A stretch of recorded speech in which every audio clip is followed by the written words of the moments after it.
আসসালামু আলাইকুম, hello viewers. আজ চলে আসলাম শিবপুর নিউ মার্কেট, দেবিদ্দার, কুমিল্লা।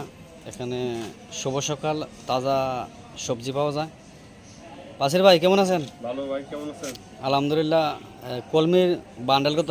কলমি ভাই 3টা 20 টাকা বেশি আমরা। 3টা 20 টাকা। আর দুন্দুল?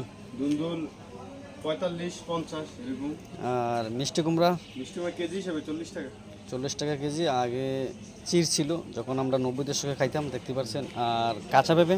কাঁচা পেঁপে 35-40। 35-40। লাউ? লাউ হচ্ছে 60 টাকা, 70 টাকা, 50 টাকা আছে লাউ হলে ব্যবধান। তো দেখতে পাচ্ছেন এখানে 3 জাতের লাউ আছে। লাউ ব্যবধান আছে। কয়টা কত? কইটা 50 টাকা। কালা বেগুন? কালা বেগুন 60 টাকা, 70 টাকা। করলা? করলা 60-70। ধনিয়া পাতা? ধনিয়া পাতা 100 গ্রাম 20 টাকা। পটল? পটল 40 টাকা। সরা? সরা 70 টাকা। শশা? শসা 40-45।